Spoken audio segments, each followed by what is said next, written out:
Water bottle spinner.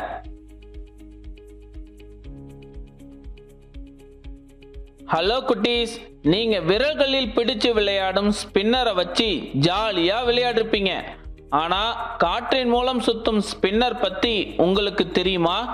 சரி வாங்க, ஒரு எளிய அறிவியல் சோதனை மூலம் காற்றின் மூலம் சுத்தும் ஸ்பின்னர் பத்தி கத்துக்கலாம்.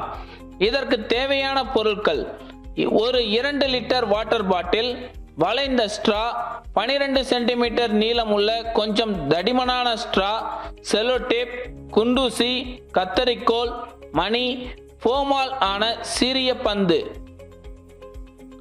சரி வாங்க குட்டீஸ், ஸ்பின்னர் எப்படி செய்யறதுன்னு கத்துக்கலாம். முதல்ல 12 சென்டிமீட்டர் நீளமுள்ள கொஞ்சம் தடிமனான ஸ்ட்ராவினை எடுத்துக்கிட்டு அதை இப்படி நடுவுல மடிச்சு 2 பக்க முனையையும் இப்படி வெட்டி விடுங்க.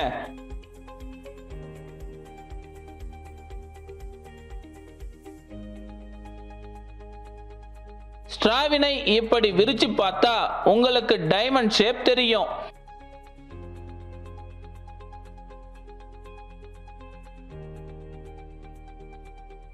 இப்போ ஸ்ட்ராவின் 2 பக்கத்தையும் தட்டையா மடிச்சு செலோ டேப் கொண்டு இறுக்கமா ஒட்டிடுங்க.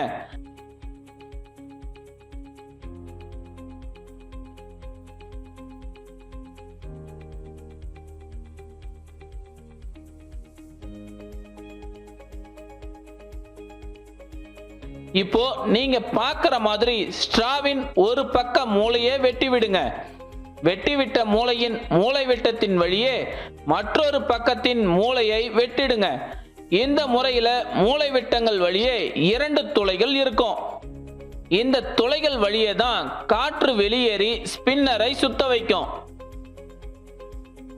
இப்போ வளைந்த ஸ்ட்ராவினை எடுத்துக்கிட்டு அதன் முனையில இப்போ நீங்க பார்க்கிற மாதிரி வெட்டி விட்ட பிறகு ஒரு மணியை ஸ்ட்ராவினுள் நுழைச்சிடுங்க.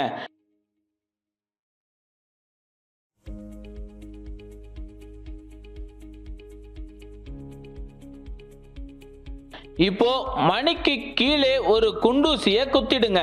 இந்த குண்டூசியானது ஒரு ஸ்ட்ராப்பர் போல செயல்படும். அடுத்து ஏற்கனவே மூளை விட்டங்கள் வழியே வெட்டி வச்ச தடிமனான ஸ்ட்ராவினை இப்போ நீங்க பார்க்கிற மாதிரி பொருத்தி விடுங்க. கடைசியா ஃபோமாலான சிறிய பந்தினை இப்படி பொருத்திடுங்க. இப்போ ஏறக்குறைய நம்மோட ஸ்பின்னர் ரெடி ஆயிடுச்சு. இதை டெஸ்ட் பண்ணி பார்ப்போமா? இப்போ இந்த மஞ்சள் ஸ்ட்ராவின் மறுமுனையில் வாயை வைத்து ஊதினா ஸ்பின்னர் வேகமாக சுழல ஆரம்பிக்குது. அடுத்து ஒரு 2 லிட்டர் வாட்டர் பாட்டில் அடிப்பாகத்தை இப்போ நீங்க பார்க்கிற மாதிரி வெட்டிட்டு அந்த வாட்டர் பாட்டிலின் மூடியில ஒரு ஓட்டைய போட்டு அதன் வழியே மஞ்சள் ஸ்ட்ராவினை இறுக்கமா நுழைச்சிடுங்க. பாட்டிலின் மூடியில் ஏதாவது துளை இருந்தா பசை வச்சு நல்லா ஒட்டிடுங்க. இப்போ வாட்டர் பாட்டிலை ஒரு வாளியில் உள்ள தண்ணீரில் மூழ்குமாறு செய்யுங்க. தண்ணீரானது அடிப்பாகம் வெட்டப்பட்ட வாட்டர் பாட்டிலுக்குள்ள ஏறுவதால வாட்டர் பாட்டிலினுள் உள்ள காற்று அழுத்தப்பட்டு ஸ்ட்ரா வழியே வெளியேறும். இப்போ தடிமனான ஸ்ட்ராவினில் மூளை விட்டங்கள் வழியே காற்று வெளியேறுவதால் ஸ்பின்னர் சுழல ஆரம்பிக்கும். இது நியூட்டனின் 3ஆம் விதிப்படி செயல்படுது.